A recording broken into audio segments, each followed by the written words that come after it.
Hey you, it's true, with a review of the new Light Bahamut.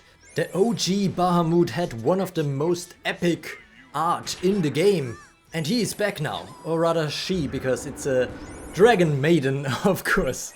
But let's focus on this new Bahamut's abilities first. Her speed is on the lower side with 434. Some powerful water units like Momotaro and Anastasia could act before this burn unit in that way, but she does have passive ways of getting the turn as well. And what can she do with these turns? Her first active skill is called Meteor Lance, 70 time unit cost, 2 spirit plus, and deals 300% damage to one enemy plus 100% for each charge stored by the user. And given that there's a maximum of 3 charges, that means a maximum of 600% total damage. This attack is an execute skill, so it prevents certain survival mechanisms on enemies from activating. If the enemy survives, it will be granted the burn status effect and become infected with it. So now we have a burn infection as well, after the lethal poison infection we already saw before. And yeah, this one is basically the same. After the end of each turn, this infection will trigger to apply burn to a random non-burning enemy on the infected unit's team.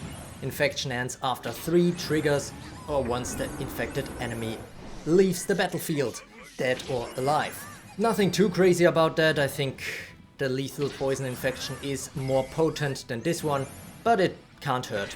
Then we have an instant skill that is called Draconic Intensity, gives 1 spirit and heals all allies for 800% of Bahamut's attack, grants them piercing and intense rage. Piercing we have already seen before, so the next attack or the next attack that unit hopefully deals at their next turn ignores enemy damage reduction effects, and intense rage increases a unit's attack to 1.5x for the next 3 turns, basically a triple enrage that can still be overwritten by weak effects though. The skill doesn't even end there, because all allies that are fire element or have a burn blast or burn drive type active skill are granted the burn status effect, and Bahamut is granted mega healing burn for 100 time units. This is locked for 100 time units after Bahamut has entered the battlefield, and then locks again for 100 time units after each use. So every 100 time units that she is awake and this skill is unlocked, she will definitely use that one. Granted, mega healing burn isn't what it used to be. There are certain things that can take that off your units. Then we have her most expensive skill that is called Bahamut Blast! 3 spirit cost, 90 time units, and deals 400% damage to 2 enemies plus 100% for each burning unit on the battlefield, to a maximum of 800% total damage if 4 or more units on the battlefield are burning, so it's not stacking up to 1200%. All non-burning enemies hit are granted the burn status effect. This attack is an execute skill as well, so it ignores any effects of non-boss enemies that would prevent the target from being defeated. It also ignores counterstand status effect and the effects of skin passive skills. Unlocks each time a unit on the battlefield is defeated or sacrificed by any source. This does not specify that this needs to be a non-conjured unit, so any unit that dies will unlock this Bahamut Blast skill. Now granted, the skill on its own is not crazy, but if you think about it and combine it with the Draconic Intensity, Bahamut herself might have intense rage and piercing, and with that, this is a 1200% execute to 2 enemies that ignores armor, so almost certain death if you are at a certain similar stat level.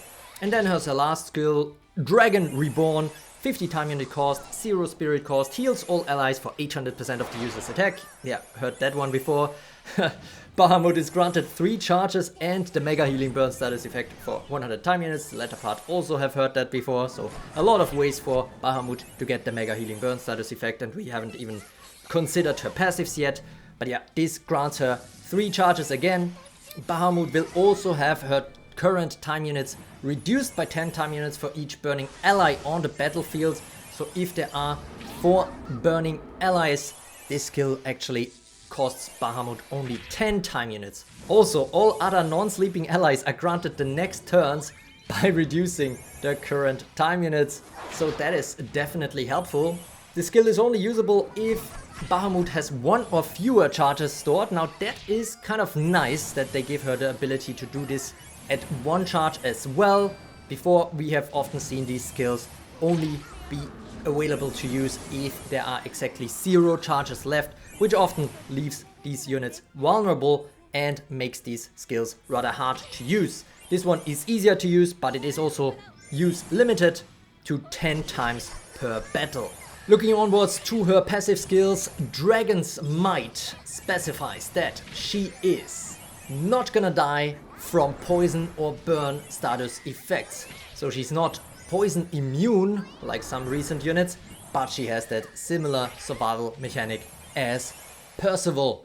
Bahamut heals for 100% of total damage dealt, so she has lifesteal. She also enters the battle with Mega Healing Burn for 100 time units, a burn shield and 3 charges. Now burn shields prevent the next non-burn status effect a unit would gain while burning from applying, but in certain instances I feel like sleep units already have a counter for that.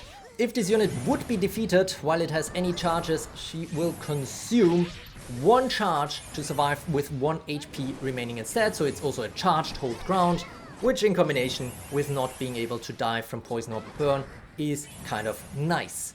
And if this unit is burning, each time Bahamut takes damage from an attack and survives until after the end of the turn, she will spend a charge to heal for 100% of max HP and immediately get the turn. Of course, this is not considered a counter skin type effect, so this is a bit of a Revenant, King Arthur, Cthulhu mix style passive right there. Second passive is called Radiant Heat. It means that Bahamut has permanent 35% damage reduction from attacks. Nothing too crazy, but doesn't hurt, especially if you get another barrier on top. She is permanently stun immune and also immovable, something very, very important nowadays. When Bahamut enters battle, all allies will be granted a heated barrier. A unit with heated barrier will gain 35% damage reduction from attacks if they are burning. Allies that enter from reinforcements will be granted a heated barrier as long as this unit is on the battlefield. Heated barriers effects can stack with other damage reduction effects, but will not stack with itself or other ally barrier type skills, so this is, a barrier. Heated barrier will stay on every unit until that unit leaves the battlefield. So even if Bahamut dies, the heated barrier will live on. Now whenever a non-conjured enemy on the battlefield is defeated, all allies are healed for 100% of max HP. Then all allies that are fire element or have a burn blast or burn drive type active skill are granted the burn status effect. So yeah, that's already her entire skill set. Quite a lot of text. To sum it up, she is a very, very good burn support unit. Definitely the best one yet. She can also deal some hefty damage in some instances, setting herself up with the draconic intensity. And also importantly, given that she is immovable, it is now possible for burn teams to run a fully up-to-date, or pretty much up-to-date, immovable burn team together with Don Quixote, Claire and Satan. I think the burn infection is pretty much a gimmick, especially given that we already have some units that are permanently burn immune, but the same can be said for poison, of course. Then again, burn can be much more easily overwritten than lethal poison, or to be more exact, it's easier to purify that. Now her slow speed can be a bit of an issue, as I already alluded to earlier. She might fall asleep. She has a good way to get turns, and it helps that she has the permanent damage reduction, and if she is burning, she has even more damage reduction. The give turn helps, the mega healing burn helps. All these kinds of support skills for her burn mates are valuable, but there is a bit of an issue that I see with her, and that is her hate level. It doesn't seem all that crazy on paper because it's only 5% increased if she is burning, and it increases slightly if she is already in the battle for 100 time units and not charged, but she seems heavily targeted, and that is especially problematic against somebody like Momotaro, who has a very strong 2-target skill in the Peach Burst. I've seen her taken out by that quite a few times in the example battle. Another issue is that we just had two very compatible units with burn, or even more essential units. Don Quixote stays more important than her in my eyes. Anastasia makes it a bit of a hybrid potentially. Now we get this light Bahamut, which is a bit of a spiritual successor of Mordred, but then there's still the chance that we will see more new burn units in this very event, which is why I would strongly advise to wait until Fountain on the one hand to get the Fountain rewards if you pull, but if you are extra patient, maybe even wait until next Thursday when we already have an idea which unit is coming next and if that is a unit that is even stronger than Bahamut. In general though, if you can, then I think in a burn team you should at least get one copy. I think the one copy value of her is already quite good, especially because she can act a bit like a pseudo guard for your team together with Don Quixote as a real guard. But yeah, of course at one copy, for example, her value is much better, I think, than Don Quixote, for example. So I would recommend getting her, getting Bahamut for a burn team. But for other teams, it is a bit more difficult. Yes, there are some hybrid options for her, but she is pretty much geared to burn. Can work somewhere else as well, but you better have a very good idea about how you want to use her outside of burn or Anastasia burn or burn stun. But yeah, all the time it's a bit related still to burn. In general, I have to say I don't see her as a potential top 10 unit like many other of the recent units that actually achieved that or were close to achieving that. This one seems slightly more niche, but should also stay relevant at least for a bit longer, I think, than somebody like Zhuge Liang, who had quite the big drop off soon after her release. That's it with my initial analysis. Leave a like and enjoy the rest of the exclusive preview battles. And as always, thanks for watching.